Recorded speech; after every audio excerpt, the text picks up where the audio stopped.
자, 볼까요? 자, 우리는 앞에 아무것도 못 들은 걸로. 제가 앞에 아무 이야기도 안 했던 걸로. 지금 새로 녹화하는 걸로. 자, 보겠습니다. 자, 뉴 파일 누르시면, 이렇게 작업창이 나오게 되고, 아까 말씀드렸던 것처럼, 이 친구는 그냥 없다고 생각하시고, 여기만 집중해 주시면 될 것 같아요. 자, 그래서 제일 먼저 파일 이름. 파일 이름은 우리가 그냥 오늘 날짜로 할게요.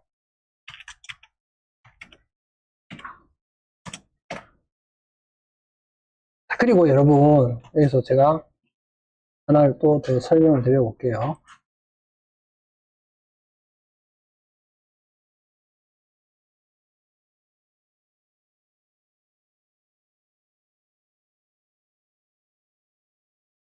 자, 여러분, 여기 보시면 우리가 파일 이름 같은 거 넣을 때 이렇게 대시 쓸 때도 있고 여기를 언더바를 쓸 때도 있죠. 그죠? 혹시 이거 두 개 차이를 아시는 분? 그냥 썼죠. 그냥 아무 생각 없이. 그죠? 이게 뭐 그냥 아무렇게나 써도 상관은 없어요. 근데 이제 제가 말씀드리는 부분은 뭐냐 하면 제가 그런 얘기 자주 하거든요. 제 수업하다가 보면 내가 알면서 안 하는 거랑 몰라서 못하는 거는 틀리거든요. 이 말은 무슨 말이냐면 어떤 상황에서 내가 알고 있으면 더 다양하게 할 수 있는 것들이 많아지는 거예요. 무슨 말인지 알겠죠? 일단 결론부터 먼저 말씀을 드리면 제일 먼저 이렇게 놓고 여기를 더블 클릭을 한번 해보세요. 제가 시키는 대로 한번 해보세요. 파일 이름을 이렇게 놓고 여기를 더블 클릭해 보세요. 그러면 어떻게 돼요? 전체가 다 잡혀요? 여기만 잡혀요? 앞에 부분만 잡히죠? 자, 그 다음에 이거를 언더바로 만드신 다음에 더블 클릭을 해보세요.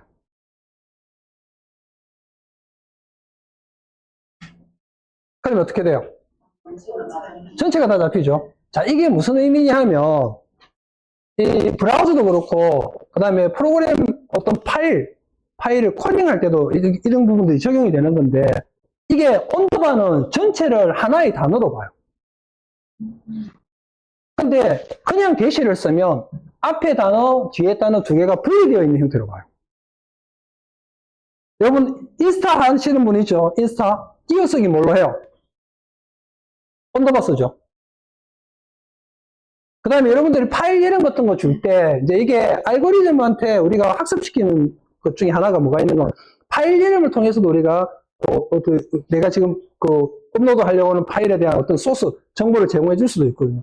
그때 상황에 따라서는 언더바를 쓰는 게 훨씬 나을 때도 있고 언더바를 쓰는 것보다 이런 형태로 줬을 때가 더 나을 수도 있어요. 그러니까 내가 만든 파일이 하나의 키워드로 읽히게 할 건지 아니면 두 개, 세 개로 한 파일 안에서 두 개, 세 개의 키워드를 얘한테 알게끔 할 건지에 따라서 나뉜다고 보시면 돼요. 그래서 내가 만약에 파일을 만들었는데 이 파일을 전체를 그냥 한 단어로 내가 얘한테 알고리즘한테 학습을 시키고 싶어. 그럴 때는 언더바. 근데 만약에 하나의 파일이지만 파일 이름을 내가 예를 들어서 지음이 대시 디투마 이렇게 했다. 그럼 이 파일을 지음이라는 핵심 키워드로도 읽히게 하고 디투마라고 하는 핵심 키워드로도 읽히게 하고 싶다. 그럴 때는 대시를 쓰시면 되는 거예요. 무슨 말인지 알겠죠? 그래서 여러분들이 제가 말씀드리지만 상황에 따라서 이렇게 쓰셔도 되고 또 이렇게 쓰셔도 되고 알고서 있으면 내가 그 상황에 맞춰 쓰면 되겠죠. 지금은 그냥 우리 이렇게만 그냥 쓸게요.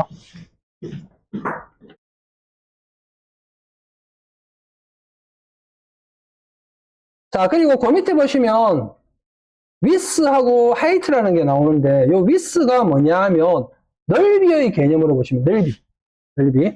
height는 높이. 자, 근데 이 width하고 height하고 정확하게 어원은 틀린데 비슷한 의미로 사용되는 친구들이 있어요. 그렇죠. 바로 horizontal, vertical. 그래서 나중에 우리가 프리미어 프로 경험해 보신 분? 아무도 없나요? 프리미어 프로 써보셨죠? 프리미어 프로에서 처음에 시퀀스 만들 때 가로 세 주잖아요. 거기는 넓이 높이라고 표현 안 하고 가로 세로라고 해요.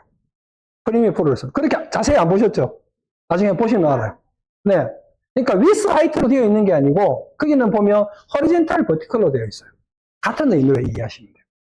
원래 정확하게는 틀리잖아요. 그죠? 근데 컨텐츠 만들 때는 넓이 높이나 가로 세로나 그냥 비슷하다 같은 의미로 이해하시면 좋아요.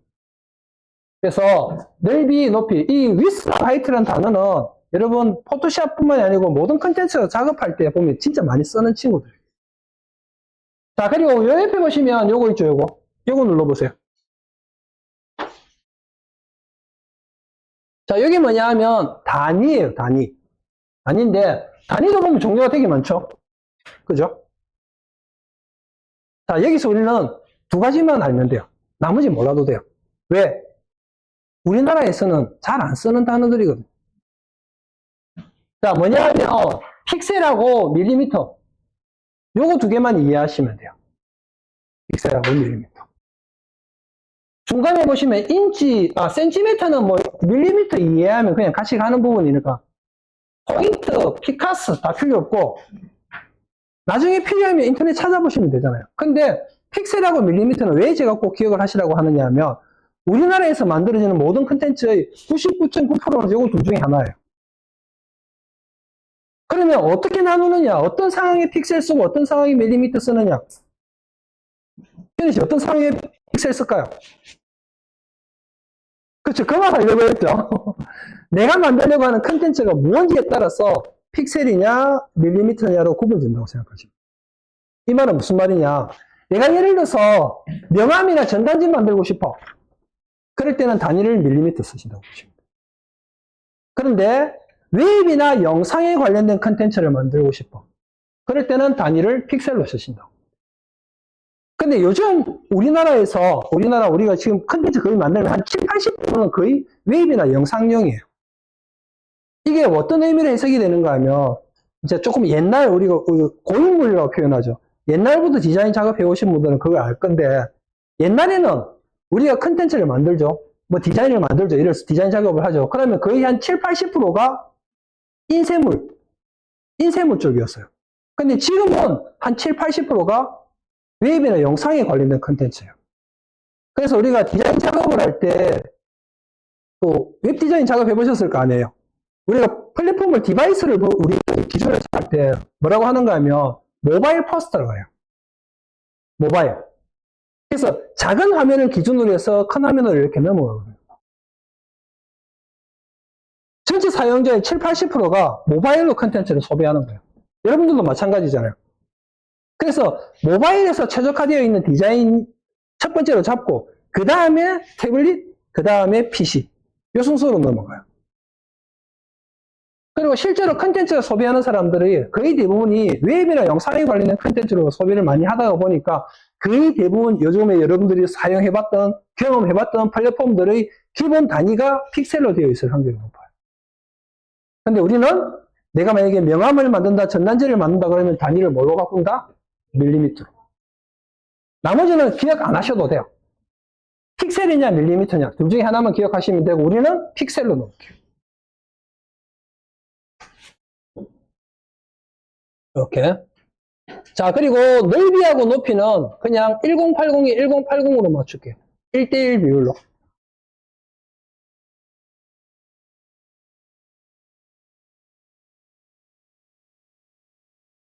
자, 그리고 그 옆에 보시면 오리엔테이션이라고 있죠. 요거는 예를 들어서 1080이 1080일 때는 아무 의미가 없죠. 1대1 비율이니까. 요거는 세로 모드냐 가로 모드냐 이거예요. 가로 세로. 자, 그리고 아트보드라고 되어 있는데 이게 뭐냐면 페이지 같은 느낌으로 이해하시면 되는데 포토샵에서는 아트보드 잘 안 써요. 그냥 한 페이지로 거의 작업한다고 보시면 되기 때문에 그래서 얘네는 그냥 이런 게 있구나 하는 정도만 이해하시고 그 다음에 중요한 게 이거예요. 레졸루션. 여기도 한번 눌러보세요. 해상도가 나와요. 이게 이것도 단위예요. 단위고 이게 해상도라고 이해하시면 돼요. 해상도. 자, 보시면 픽셀 퍼 센티미터, 픽셀 퍼 인치라고 되어 있죠. 그죠? 일단 우리나라에서는 위에 있는 픽셀 퍼 인치를 사용하신다고 보면 돼요. 여기 보시면 어떻게 적혀있냐면 픽셀하고 슬래시 인치 이렇게 되어 있죠. 그래서 우리가 이거 읽을 때 픽셀 퍼 인치라고 읽어요. 그리고 이걸 줄이면 어떻게 적는다? PPI. 여러분들 그거 보면 인터넷에서 이미지 같은 거 탁 다운받아서 보면 뒤에가 PPI라고 되어 있는 게 바로 그 픽셀 퍼 인치의 줄임말이에요.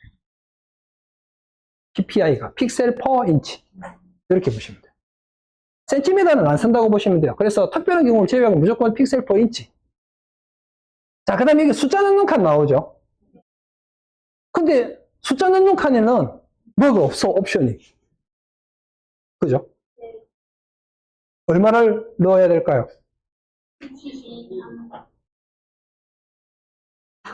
고민할 필요 없이 둘 중에 하나.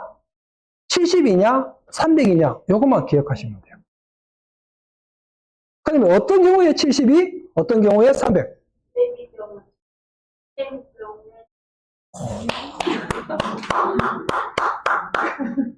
여러분이 만들려고 하는 컨텐츠가 아까 말씀드렸던 것처럼 웹이나 영상에 관련된 컨텐츠다. 그러면 72. 인쇄물이다. 그러면 기본 300 정도는 주셔야. 근데 집에서 그냥 프린트기로 뽑는 거 있죠. 이런 거는 굳이 해상도 300 안 맞춰도 돼요. 그런데 아까 제가 말씀드렸던 것처럼 실제 인쇄물, 뭐 출판물을 만든다든지 할 때는 해상도가 최소한 300 이상은 되어야 깔끔하게 나와요. 해상도가 70이, 그러니까 300 이하로 떨어지죠. 그러면 어떻게 나오는 거? 흐릿하게 나와요. 그런 걸 우리가 작업하는 사람들은 뭐라고 표현하죠? 깨진다. 그래서 해상도는 그냥 70이냐 300이냐 둘 중에 하나로 간다 이렇게 이해하시면 되고, 웹이나 영상에 관련된 컨텐츠는 72, 그 다음에 인쇄물이다 그러면 300 이렇게 이해하시면 돼요. 자, 그리고 그 밑에 보시니까 컬러 모드 나오네요. 컬러 모드.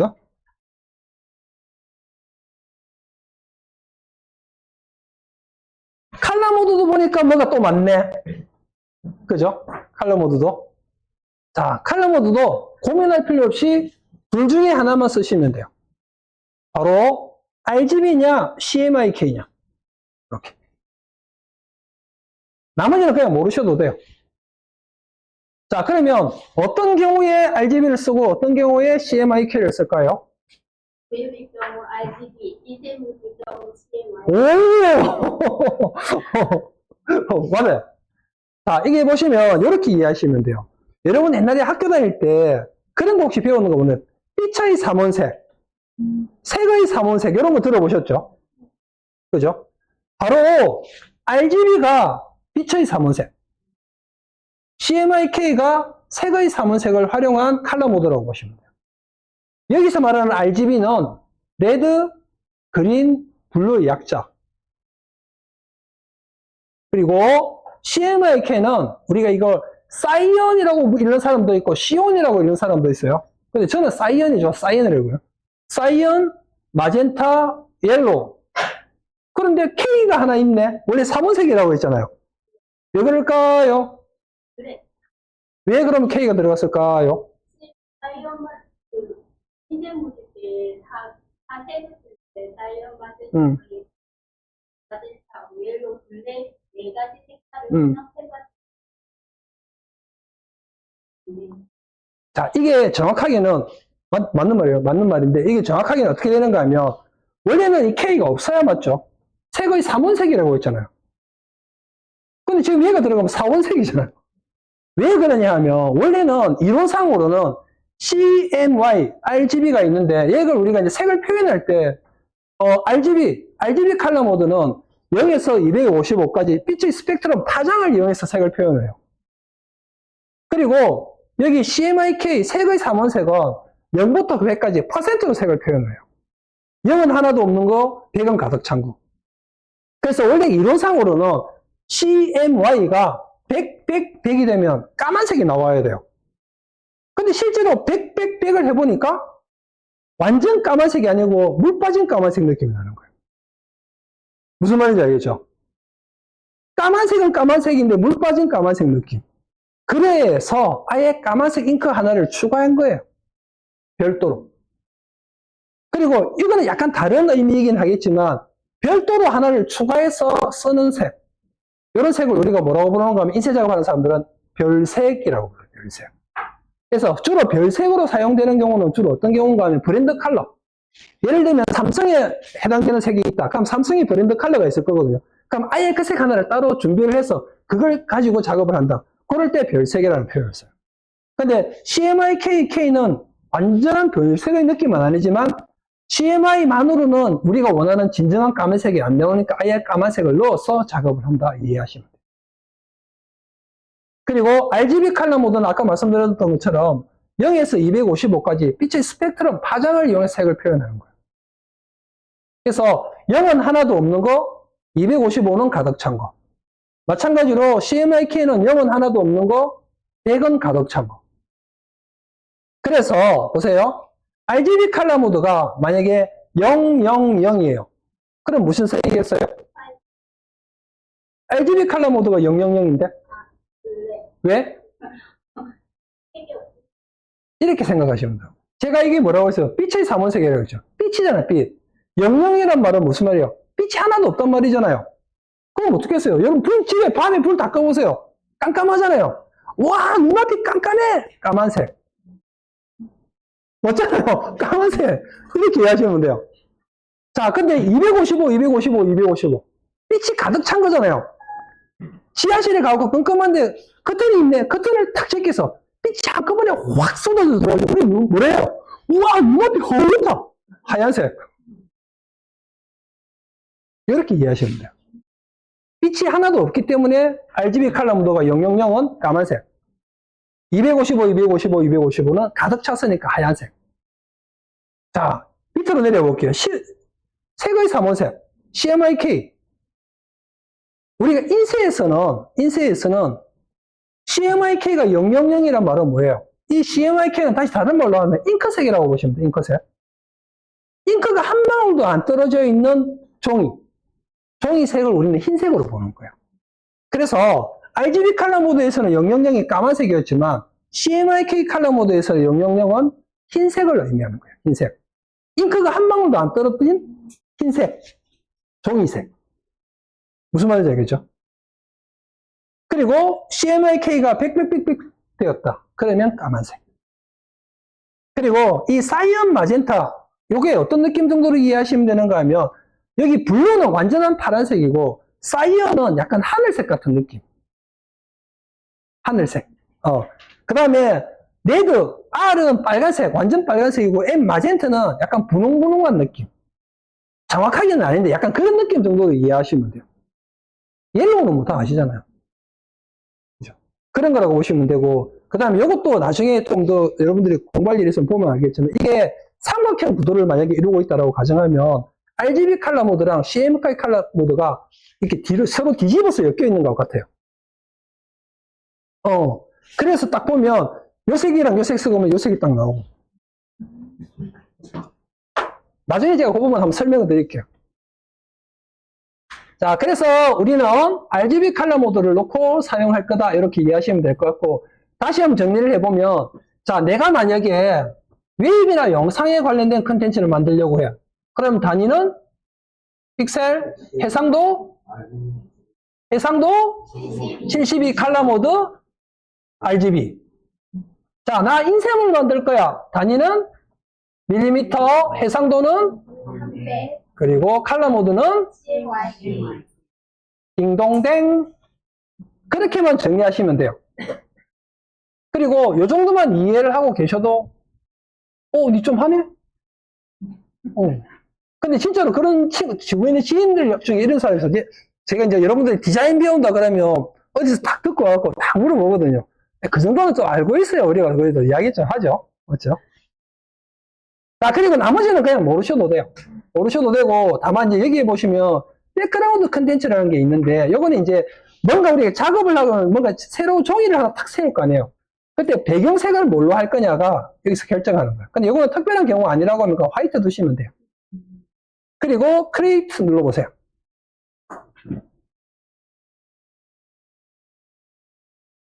보이시죠?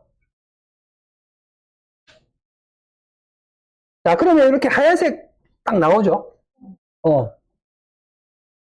자, 그리고 요게 포토샵의 인터페이스 화면이라고 보시면 돼요. 화면이라고 보시면 되고, 여러분하고 저하고 화면이 약간 틀리게 보일 수 있어요. 자, 그런데 그거 하나도 신경 안 쓰셔도 돼요. 여러분한테는 누가 있다? 제가 있으니까. 보통 우리가 이런 어떤 색다른 처음 접하는 플랫폼들을 만나게 되면 두려워하는 첫 번째 이유 중에 하나가 아까 그랬잖아요. 잘못 손대면 망할 것 같다는 거. 근데 그 말은 다시 이야기하면 뭐냐 하면 이 인터페이스가 눈에 안 보이기 때문에 그런 거예요. 그러니까 얘가 뭔지를 모르니까 어떻게 손을 대지를 못해요. 자, 우선 메뉴에 보면 영어로 적혀 있는 거 있죠. 저거를 메뉴라고 생각하시면 메뉴. 여러분들 한글, 엑셀, 메뉴에 보면 뭐 있더라 아닙니까? 파일, 뭐 이런 거. 그 친구와 같은 거라고 보시면 돼요. 이해하시겠죠? 자, 그 다음에 그 밑에 이렇게 나와 있는 거. 여기 있는 사람도 있고 없는 사람도 있죠. 혹시 없는 사람? 다 있죠?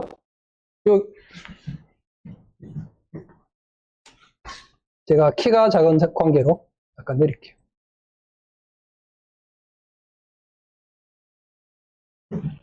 이 부분은 메뉴. 자, 그리고 그 밑에 이렇게 나와 있는 거 있죠. 요거. 제가 장담 큰데 포토샵을 사용하고 있는 분들 중에서 한 60, 70%는 이 친구의 정확한 명칭을 모르고 사용하는 분이 대부분이에요. 자, 요거 저는 뭐라고 읽는가 하면 그냥 컨트롤 옵션 창이라고 불러요. 왜 컨트롤 옵션 창이라고 부르는가 하면 포토샵에서는 얘가 컨트롤로 되어 있어요. 컨트롤. 이 친구들을. 그런데 다른 플랫폼, 예를 들면 일러스트레이터나 프리미어나 또는 애프터 이펙트나 다른 플랫폼에는 이게 간혹 컨트롤이 아니고 옵션으로 되어 있는 경우들도 있어요. 저는 그냥 그거 두 개 그냥 섞어가지고 컨트롤 옵션 창 이렇게 불러요.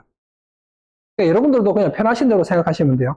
그래서 컨트롤 옵션 창이라고 부르고, 자, 이 친구들은 나중에 이제 여러분들이 어떤 개체를 선택하거나 하면 거기에 대한 디테일한 옵션이 여기에 나오는 거다. 이렇게 이해하시면 돼요. 자, 그 다음에 여기 나와, 요 부분 이렇게 돼 있는 거. 요거는 지금 이 파일을 표시를 이렇게 해주는 거거든요. 요 부분을 우리는 뭐라고 부르는가 하면 탭이라고, 탭. 이 탭을 마우스로 탭을 클릭한 다음에 당겨보세요. 그러면 떨어져 나오죠? 다시 이렇게 갖다 대보세요. 그럼 탁 붙어요. 그래서 필요에 의해서 탭을 뗐다가 고쳤다가 할 수 있고, 이 탭을 통해서 떨어져 나온 요거 하나를 우리가 창이라고 부르기도 해요, 창. 그래서 포토샵은 프로그램의 특성상 필요에 의해서 창을 여러 개를 동시에 막 띄워놓고 작업을 할 수도 있어요. 그래서 실제로 디자인 작업하는 친구들 보면 모니터를 2개, 3개 쓰는 경우들이 많거든요. 그게 좀 있어 보이려고 하는 게 아니고, 하나의 모니터 창에는 작업 창만 띄워놓고, 소스는 옆에 모니터에 띄워놓고, 필요하면 끌어다 쓰고. 효율적이겠죠? 참고로 저는 3개. 좀 있어 보이게 3개. 그래서 이게 그런 효율성 때문에 모니터를 여러 개 놓고 쓰는 거지, 있어 보이려고 하는 건 아니다. 근데 폼은 좀 나겠죠? 하나 딱 있는 것보다 옆에 모니터가 3개 쫙 깔려 있어. 그죠? 그렇게 보시면 될 것 같아요. 자, 그 다음에 여기 보시면 이렇게 생긴 친구. 요거를 우리는 툴박스 또는 도구상자, 툴 이렇게 불러요. 이렇게 부르고, 그 다음에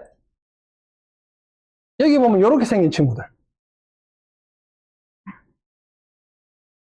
이렇게 생긴 친구를 우리는 뭐라고 부르는가 하면 패널이라고 불러요.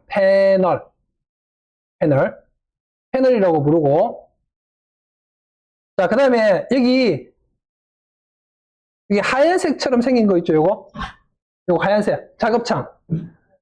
요거를 우리는 뭐라고 부르는가 하면 도큐멘트 또는 캔버스 또는 아트보드 또는 대지.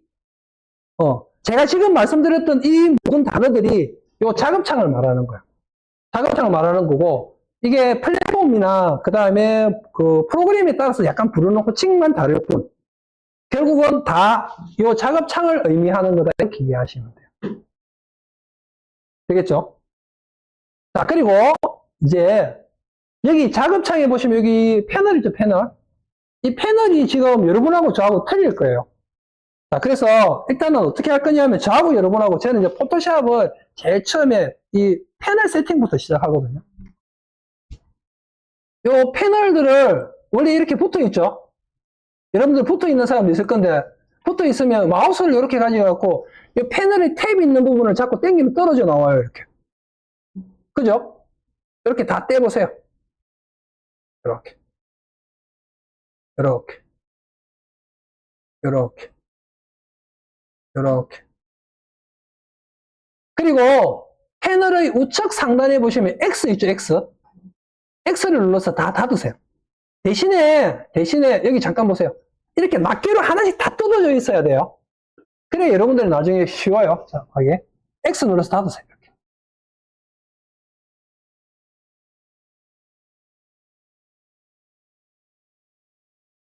이야, 깔끔하니까 속이 시원하죠?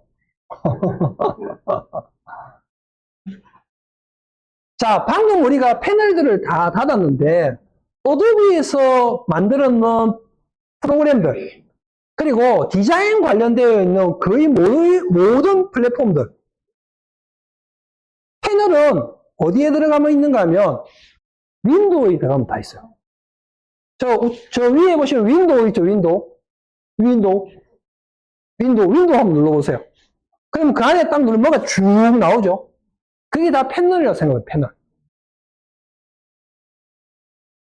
윈도우 안에 들어있는 친구들이 다 패널이라고 이해하시면 돼요. 이해하시겠나요? 자, 그리고 그 패널이 정말 많은데, 이 패널은 뭘 꺼내놓고 쓰는 게 정답이다라는 건 없어요.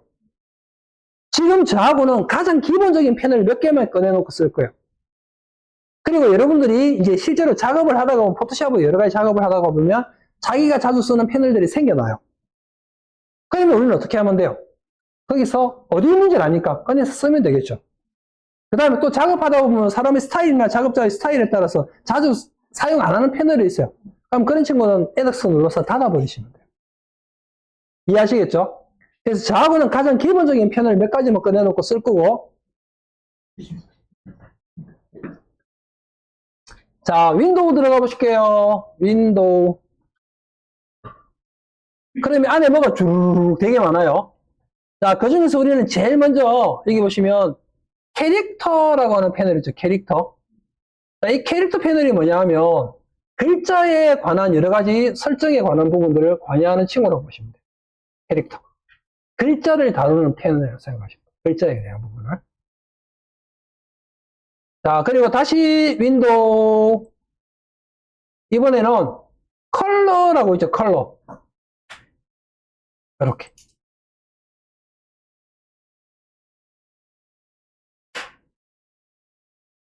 자, 이거는 딱 봐도 색깔에 관여하는 친구 같죠? 컬러. 자, 다시 윈도우. 쪼르르륵 내리시면 히스토리라고 하는 친구 있죠? 히스토리.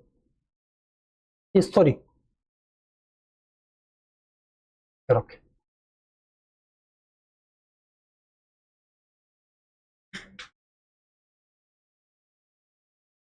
자, 다시 또 윈도우. 쪼르르륵 내리시면 레이어라고 하는 패널 있죠? 레이어.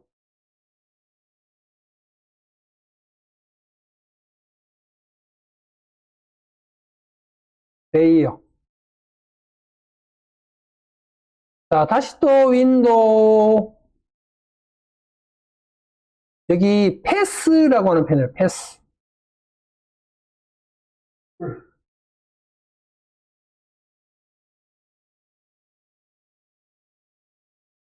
자, 이렇게 5개. 우리는 기본 패널 이렇게 5개를 놓고 쓸 거예요. 무슨 말인지 알겠죠? 자, 그러면 무조건 이렇게 해야 되느냐? 제가 앞으로 제 수업할 때 뭐라고 표현할 거냐 하면, 디자인이나 마케팅 관련된 어떤 작업을 할 때 무조건이라는 말은 쓰시면 안 돼요. 무조건. 왜? 어떤 결과물을 도출하는 방법이 작업하는 사람의 스타일이나 성향에 따라서 수만 가지 방법이 존재해요. 근데 그거를 어느 하나로 단정 지어서 이렇게 하세요라고 한다. 라고 하면 그거는 좀 생각해 봐야 돼요. 다만, 어떤 부분을 고려해야 되느냐. 모든 작업을 할 때는 어떤 게 조금 더 효율적일까 하는 부분은 고려할 필요가 있어요. 그래서 만약에 설명을 할 때 내가 이렇게 하는 걸 이야기하고 싶다라고 하면 이렇게 하는 것보다 이렇게 하는 게 조금 더 효율적인 것 같으니까 이렇게 하는 게 낫지 않겠나 하고 설명하는 게 그게 맞는 거예요. 니 틀렸어. 이게 맞아는 없다는 거예요. 무슨 말인지 알겠죠? 자, 그리고 지금 제가 이렇게 5개의 기본 패널은 진짜 말 그대로 제가 여러분한테 알려주는 가장 기본적인 패널들이에요. 실제로 컨텐츠 만들 때 제일 많이 쓰이는 패널이기도 하고.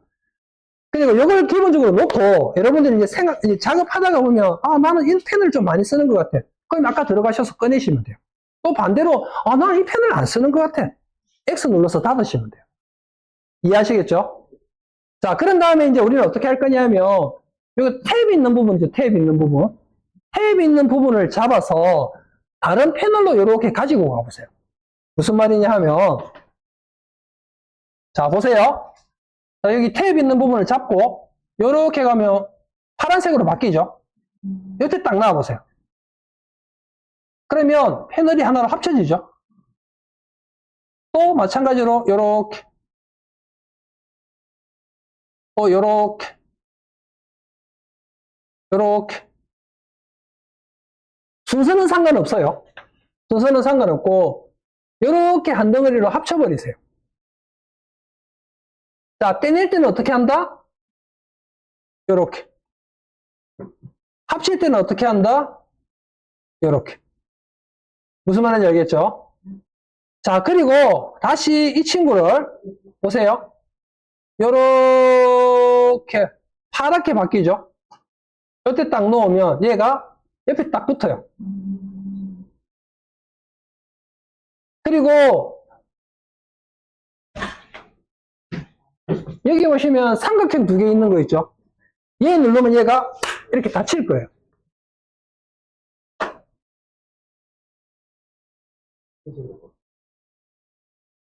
이렇게. 또 이렇게.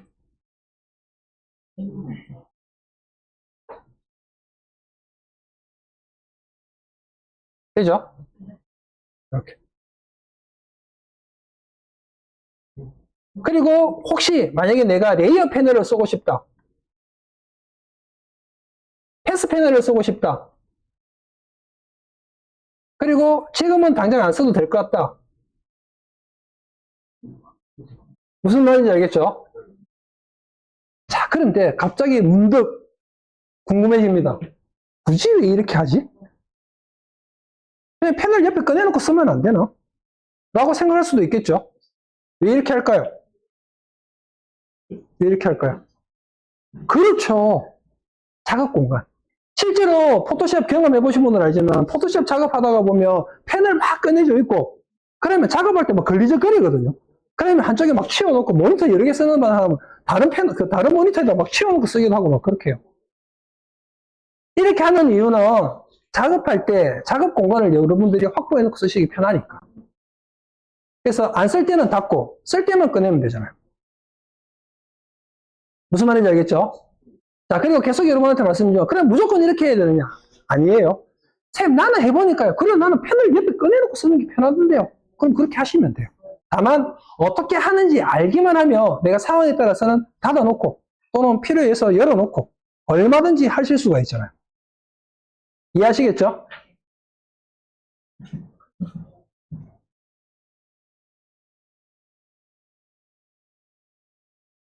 자, 그 다음에 우리가 이제 작업을 하다가 보면 필요에 의해서 화면을 확대하거나 축소해놓고 작업을 하는 경우들이 많아요. 근데 이 확대 축소는 진짜 필요하거든요.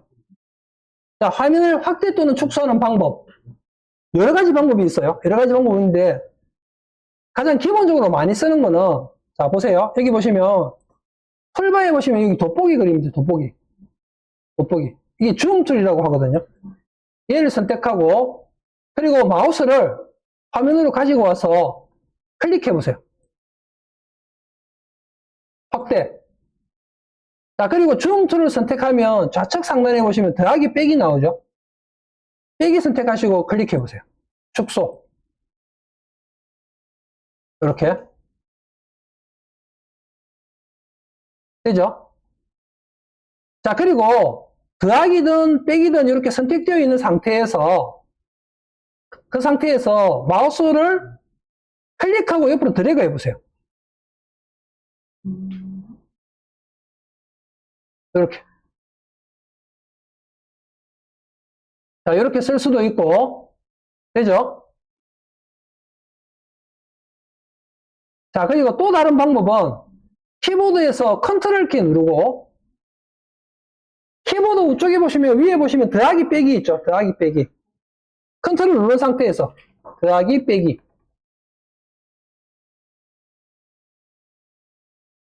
되죠? 자, 그게 아니면 키보드에서 Alt 누르고 마우스 휠을 드래그 해보세요. Alt 누른 상태에서 마우스 휠 드래그.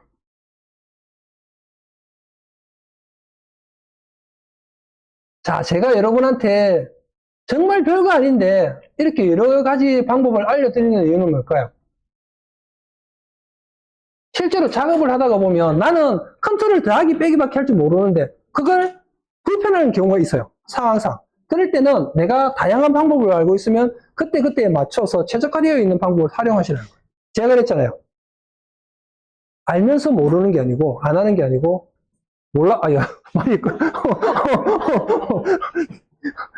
몰라서 못하는 게 아니고 알면서 상황에 맞춰서 적당한 걸 골라서 쓸 수 있게끔 여러 가지 선택지 중에서 여러분들이 뽑아 쓸 수 있게끔 하라는 거예요.